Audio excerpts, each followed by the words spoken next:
The soft jazz music and clinking of champagne glasses filled the elegant banquet hall as my sister Melissa's engagement party reached its peak. I adjusted my position at the corner table, trying to stay inconspicuous in my navy blue scrubs while the rest of the guests sparkled in cocktail dresses and tailored suits. I'd come straight from the hospital after a 12-hour surgery, too exhausted to go home and change. Carmen.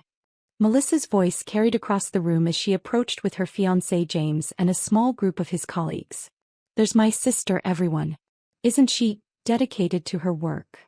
Her tone carried that familiar mix of affection and condescension I'd grown accustomed to over the years. I stood to greet them, smoothing down my scrubs self-consciously. Congratulations again, Mel. Beautiful party. Thank you, sweetie. Carmen, I want you to meet James's partners from the law firm. She gestured to the impeccably dressed group. Everyone, this is my little sister Carmen. She works at the hospital. How nice, said a woman with perfectly styled blonde hair. Are you a nurse? I'm a doctor, I replied quietly. James nodded approvingly. What kind of doctor? Internal medicine? Family practice? Before I could answer, Melissa jumped in with a laugh. Carmen's still figuring out her specialty. She's been working different departments trying to find her niche. The blonde woman smiled politely. Well, it's never too late to find your calling. My daughter is in medical school too. She's already been accepted into a dermatology residency. That's wonderful, I said, taking a sip of my water. The money in dermatology is incredible, another man added. Much better than working in emergency rooms or general surgery. Those doctors work terrible hours for relatively modest pay. Melissa giggled, her champagne making her more talkative than usual. Carmen, those scrubs make you look like hospital help. You should really invest in some professional clothes if you want to be taken seriously as a doctor. The group laughed politely. I felt my cheeks flush but said nothing. I mean, Melissa continued, warming to her theme, if you're going to all these medical conferences and hospital meetings, you need to look the part. Scrubs are fine for, the floor staff, but actual physicians dress professionally. Melissa, I started, but she was already moving on. Oh. Speaking of looking professional, Carmen, you should see what James bought me for the engagement. She held up her hand, showing off a massive diamond ring. 3 carats. James says it's important to make a good impression in his social circles. It's beautiful, I said genuinely. Cost more than most people make in 6 months, James added with a proud smile. But Melissa deserves the best. We're looking at houses in Westchester now. Something in the $2 to $3 million range. One of the law firm partners leaned toward me conspiratorially. What about you, Carmen? Are you seeing anyone? It must be hard to meet people working hospital shifts. I'm focused on my career right now, I replied. Melissa laughed again. Carmen's married to her work. Always has been. Even in high school she was studying while the rest of us were having fun. Well, dedication is admirable, the blonde woman said kindly. I'm sure you'll establish a nice practice eventually. Maybe pediatrics? That seems perfect for someone with your nurturing personality. My phone, clipped to my scrubs, buzzed with an incoming call. I glanced at the screen. Metro General Hospital Trauma. Excuse me, I said, standing. I need to take this. See. Melissa said to her audience. Always on call. That's the life of a resident, everyone. No work-life balance. I stepped away from the table and answered. Dr. Martinez speaking. Dr. Martinez, this is Kevin in the trauma bay. We have a multi-vehicle accident coming in ETA 4 minutes. 3 critical patients, 1 requiring immediate surgical intervention. We need the chief of trauma surgery to authorize the OR prep and surgical teams. My stomach dropped. How many vehicles involved? 4 cars. 1 motorcycle. The motorcycle rider is in critical condition with internal bleeding and possible spinal injuries. Alert or 3 and/or 5. Get Dr. Peterson and Dr. Kim scrubbed in. I'll be there in 15 minutes. Should we contact the families? Wait for my assessment first. And Kevin? Make sure blood bank is standing by with at least 6 units of O negative. I hung up and returned to the table, where Melissa was showing off her ring to yet another group of admirers. Carmen, she called out. Back already? Let me guess, someone needed their blood pressure checked. The law firm partners chuckled. I gathered my purse from the chair. I have to go. There's been a serious accident. Oh no, James said with genuine concern. Are you on the emergency response team? Something like that. Melissa rolled her eyes. Carmen, you can't keep dropping everything for work. It's my engagement party. Melissa, people are hurt. I have to go. But you just got here. And you haven't even had dinner yet. I was already walking toward the exit when my phone rang again. Same number. Dr. Martinez, I'm sorry to call again, but the motorcycle accident victim is a young woman mid-20s. She's asking for someone named Melissa Martinez. Says it's her sister. The blood drained from my face. I turned around to see Melissa laughing with her friends, completely unaware that her world was about to shatter. What's the patient's name? I asked quietly.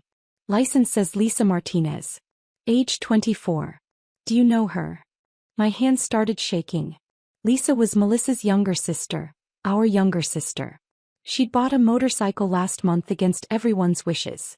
I'll be right there. And Kevin? That patient is my sister. Transfer her 2 or 3 immediately and get Dr. Williams to assist. This is now a priority 1 trauma. I ended the call and walked back to the table where Melissa was still holding court. Mel, I said softly. I need to speak with you privately. Carmen, whatever hospital drama you're dealing with can wait. Melissa. My voice was firmer now. It's about Lisa. Something in my tone made her look up. What about Lisa? She said she might stop by later. She's been in an accident. A serious one. I need you to come with me to the hospital right now. Melissa's face went pale. What kind of accident? Motorcycle accident. She's hurt badly, Mel.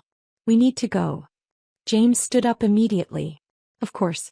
We'll follow you to the hospital. No, I said quickly. I'll drive Melissa. Meet us there in an hour. The 20-minute drive to Metro General was the longest of my life. Melissa cried silently in the passenger seat while I tried to prepare her for what we might find. When we arrived, the trauma bay was in full swing, multiple teams working on different patients, the controlled chaos I knew so well. Dr. Martinez. Kevin rushed over. Patient is stable but needs immediate surgery. Possible internal bleeding, definite spinal compression. Or 3 is prepped and waiting. Melissa grabbed my arm. Carmen, what's happening? Can I see her? She's about to go into surgery. You can see her for just a moment. We approached the gurney where Lisa lay unconscious, connected to multiple monitors and IVs. Melissa gasped and covered her mouth. Oh God, Carmen. Is she going to be okay? I looked at Lisa's charts and monitor readings. The situation was serious but not hopeless. She needs surgery to stop the internal bleeding and relieve pressure on her spinal cord. It's going to be a long operation. Who's doing the surgery? Can we get the best surgeon? Money's no object.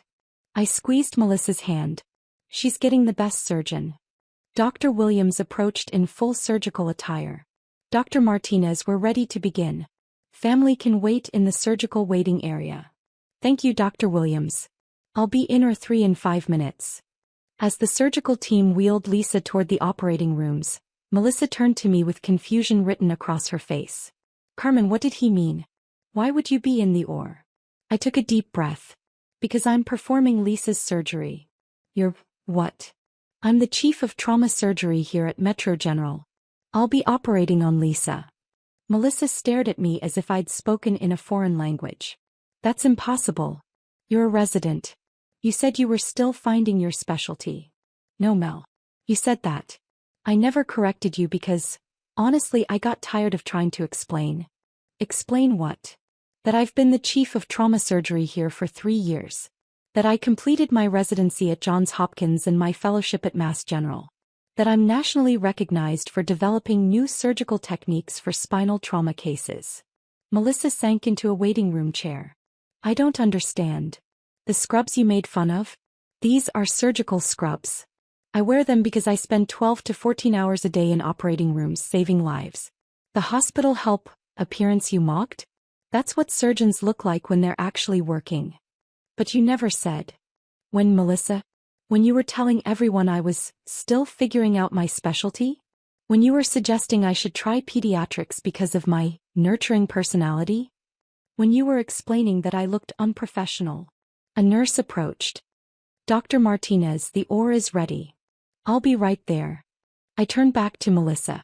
Lisa's surgery will take approximately 6 hours. Dr. Williams will update you every 2 hours.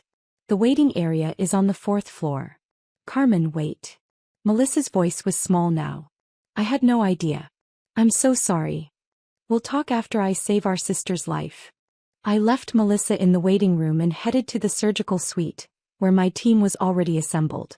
Lisa's case was complex. Internal bleeding from a lacerated spleen, 3 broken ribs and compression fractures in her thoracic spine. The kind of trauma that required years of specialized training and steady hands. 6.5 hours later I emerged from Ward 3 exhausted but relieved. The surgery had gone well. We'd stopped the bleeding, removed the damaged spleen, and successfully decompressed the spinal cord. Lisa would need months of rehabilitation, but she would walk again. The surgical waiting room was packed when I arrived. Melissa and James, our parents who had driven in from Connecticut, Lisa's boyfriend Marcus and several family friends. They all looked up expectantly as I approached in my surgical scrubs. The surgery was successful, I announced. Lisa is stable. The internal bleeding has been stopped, and we were able to relieve all pressure on her spinal cord. Melissa burst into tears of relief. Thank God. When can we see her? She's in recovery now. You can see her briefly in about an hour, then she'll be moved to the ICU for monitoring. Mom hugged me tightly. Carmen, thank you. Thank you for saving her. Dad looked confused. Carmen, I don't understand. Are you a surgeon now? Melissa wiped her eyes. Dad, Carmen is the chief of trauma surgery here. She's been a surgeon for years. Chief of surgery? Mom's eyes widened. Carmen, why didn't you tell us? I tried to, Mom. But every family gathering became about Melissa's law career or Lisa's art school. Whenever I mentioned work, someone would change the subject or make assumptions about what I do. But we're so proud of you, Dad protested. Are you? Because 3 hours ago, Melissa was making jokes about my scrubs making me look like hospital help. The waiting room fell silent. I spent 6.5 hours operating on Lisa tonight. I used techniques I developed and published in the Journal of Trauma Surgery. My hands didn't shake once, even though it was my own sister on the table. That's what those scrubs represent: the training, the dedication, and the responsibility of holding people's lives in my hands. Melissa stood up slowly. Carmen, I owe you an enormous apology. Not just for tonight but for years of not seeing who you really are. The person in scrubs is the same person who would wear a cocktail dress to your engagement party. The difference is one of those outfits represents saving lives, and the other represents fitting in at social events. I know that now. Do you? Because when Lisa recovers and goes back to her normal life, I'll still be here in these scrubs. Will that Carmen deserve your respect? Or only the one who saved your sister? James stepped forward. Dr. Martinez, I work with trauma cases in my legal practice. Medical malpractice, personal injury. I know the kind of skill and training required to do what you do. We're honored to know you. Thank you. Dr. Williams approached our group. Dr. Martinez, Lisa is asking for her family. She's groggy but alert. As we walked toward the recovery room, Melissa took my arm. Carmen, can you ever forgive me? For the things I said, for not asking about your work, for making assumptions. Melissa, you're my sister. Of course I forgive you. Can I visit sometime? See where you work. I want to understand what you do. I smiled. The trauma unit isn't exactly a social setting, but I'd be happy to show you around during quieter hours. And Carmen, next time someone asks what my sister does for work, what will you tell them? That you're a trauma surgeon who saves lives. And that I'm incredibly proud of you. Lisa was awake when we entered her room, surrounded by monitors and 4 lines but alert and stable. She smiled weakly when she saw us. Hey big sister. I hear you put me back together. Just doing my job, I said, checking her monitors. Mom told me you're some kind of famous surgeon. Is that true? I'm not famous. I'm just good at what I do. Good enough to fix a broken Martinez sister? I squeezed her hand gently. You're not broken, Lisa. You're going to be fine. As the family gathered around Lisa's bed, I stepped back and watched them with new eyes. For years I'd felt invisible at family gatherings, dismissed and misunderstood. Tonight, everything had changed, not because of my title or reputation but because my work had meaning when it mattered most. Melissa caught my eye and mouthed thank you. I nodded and smiled. Just another day at the office.